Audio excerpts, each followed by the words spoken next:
Dear you.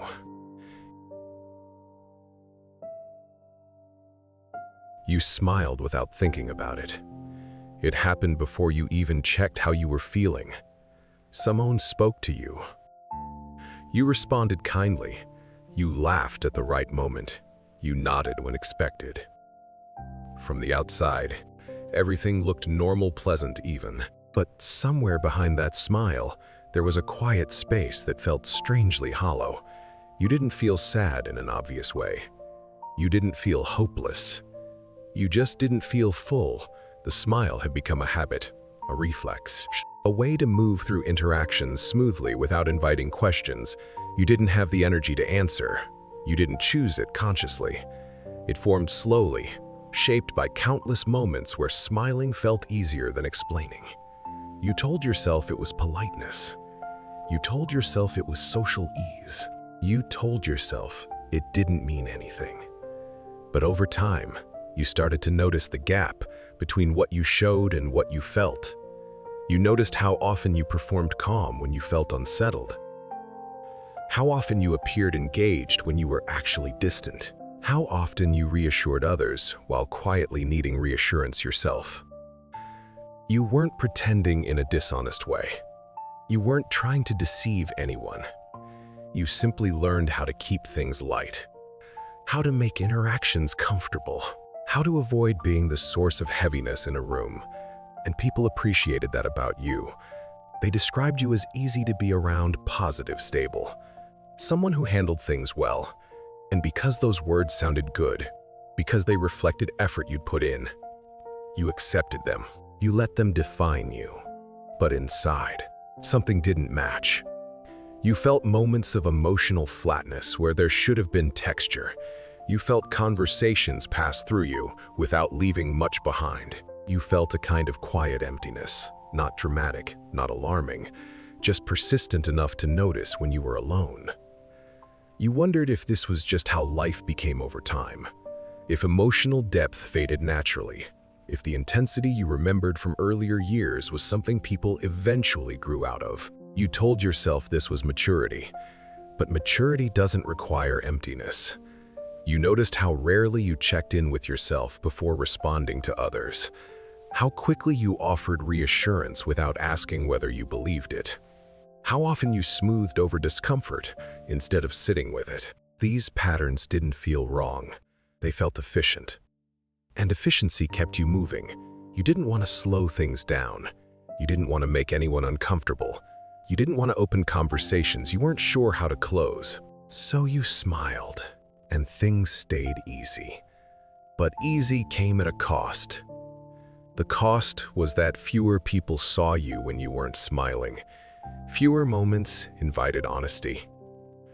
Fewer connections felt truly mutual.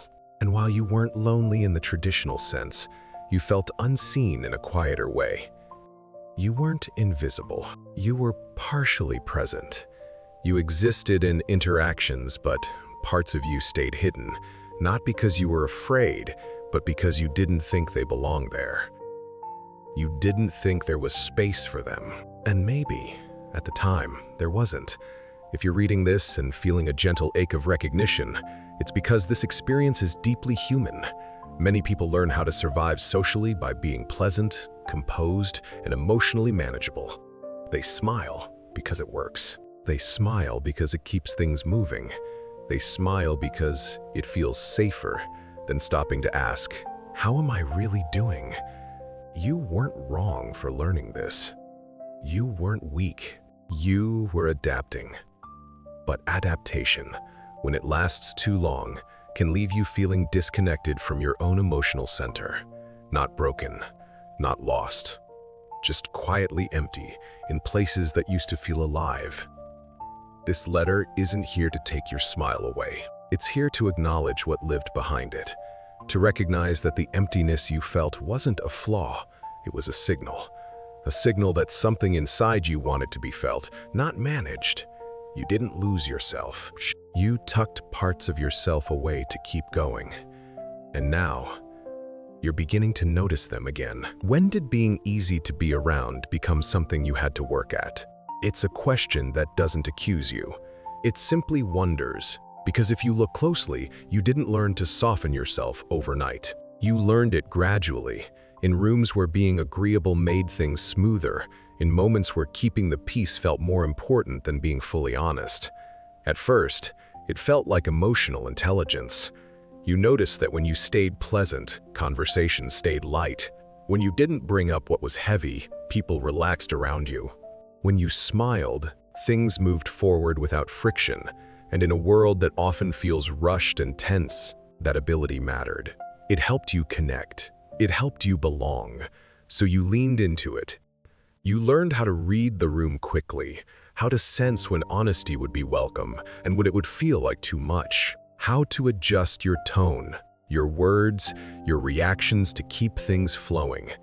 This wasn't manipulation, it was sensitivity. You cared about how others felt, and you didn't want to disrupt that. But caring outwardly began to replace caring inwardly. You started filtering yourself automatically. Before speaking, you'd check, is this necessary? Is this helpful? Is this going to make things heavier? And if the answer wasn't clear, you'd choose restraint. Over time, restraint became default. You didn't stop feeling things. You stopped expressing them. There's a difference, and it matters. Your emotions didn't disappear. They went underground. They waited. They gathered quietly while you stayed functional on the surface. And because you were still smiling, still participating, still showing up, no one questioned whether something was missing. You might have even convinced yourself nothing was missing. You told yourself that not everything needed to be shared, that emotional privacy was healthy, that you preferred being low maintenance. And some of that was true. But there's a point where privacy turns into absence, where low maintenance becomes self-erasure. That's when the emptiness began to grow. Not because your life lacked meaning, but because your inner world lacked space. You were constantly editing yourself for the comfort of the moment. And editing takes energy. It requires vigilance. It keeps you slightly outside your own experience, monitoring instead of inhabiting. Your past self understands now that this is exhausting in a quiet way. You might have noticed it as a dullness, a sense that joy didn't linger, that excitement arrived briefly, then faded. That even when good things happened, you felt a step removed from them. This wasn't ingratitude, it was disconnection. You were present, but guarded, engaged, but filtered. And when you live this way for long enough, it becomes difficult to tell what you genuinely feel versus what you've learned to present. The smile becomes automatic, the pleasantness becomes expected, and your real emotional responses begin to feel inconvenient. Another layer of this pattern came from fear, not dramatic fear, but subtle fear. Fear of being misunderstood, fear of burdening others, fear of creating awkwardness. You learned that being easy reduced risk, and when safety matters, risk avoidance makes sense. But avoiding emotional risk also avoids emotional depth. You weren't trying to hide. You were trying to belong, and belonging, when it requires constant self-adjustment, can start to feel lonely. Not because people don't like you, but because they don't fully know you. And over time, that distance becomes palpable even to you. You might have wondered why you felt unseen despite being surrounded by people, why conversations felt pleasant but shallow, why you longed for connection while actively maintaining distance. These contradictions weren't flaws, they were signals. Signals that something inside you wanted to be included again. Your past self sees now that the emptiness wasn't asking you to stop being kind or pleasant. It was asking you to stop disappearing behind those qualities. To let your smile be a reflection, not a mask. To allow moments where you don't smooth things over immediately. This realization doesn't demand that you change who you are. It invites you to widen the space you allow yourself to occupy, to let complexity exist alongside ease, to trust that connection doesn't require constant comfort. You don't have to share everything. You don't have to be heavy. You just have to be real sometimes. And that realness, however quiet, however Gradual is how fullness begins to return. I want to stay here with you for a moment, right where you are now. Not to rush you forward, not to tell you what to fix, but to let you feel how it is to be seen without having to perform. You've spent so long making things easier for everyone else that you may have forgotten what it feels like when no one is asking you to be anything at all. You don't need to smile right now.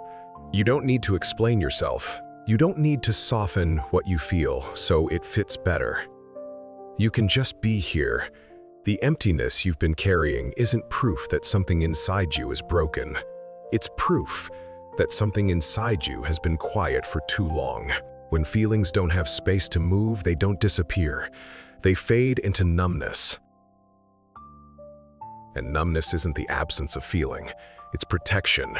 You protected yourself by becoming pleasant. You protected yourself by becoming easy. You protected yourself by becoming someone who didn't ask for much. That protection worked.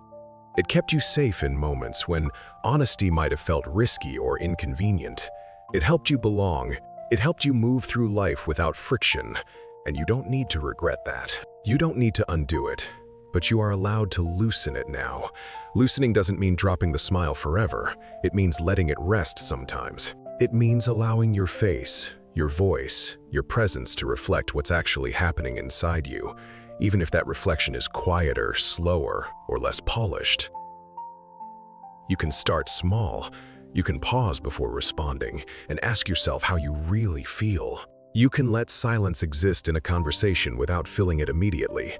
You can choose honesty in gentle doses instead of all at once.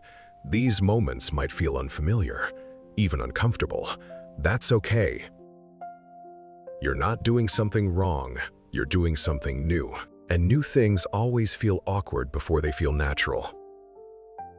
You might worry that if you stop being easy, people will pull away, that they won't know how to meet you, that you'll become too much. But real connection doesn't require constant comfort. It requires presence. And presence is something you already have. You've just been directing it outward for a long time. You are allowed to direct some of it back to yourself. You don't need to announce this change. You don't need to justify it. You don't need to become louder or heavier or different. You just need to stop disappearing.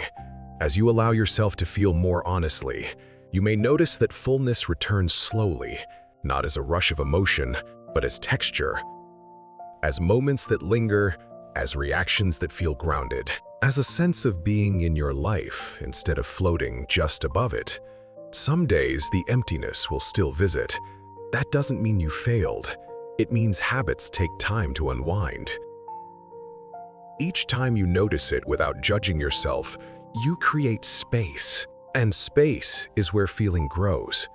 If you're reading this and feeling something soften in your chest, it's because part of you already knows this truth. You don't need to earn the right to take up emotional space. You don't need to be exceptional to be honest. You don't need to be cheerful to be worthy of connection. You are already enough, exactly as you are. Smiling or not. Stay with yourself a little longer. Let your inner world speak without interruption. Let your reactions be what they are. Let your presence settle into your body instead of hovering above it. You don't have to rush back into being okay. You don't have to fill the quiet immediately. Sometimes the most healing thing you can do is let yourself feel without trying to manage the feeling. The emptiness you noticed was never the end of you. It was an invitation. An invitation to return to yourself. Not dramatically, not all at once, but honestly. One moment of presence at a time. You're already on your way back. Sincerely, you.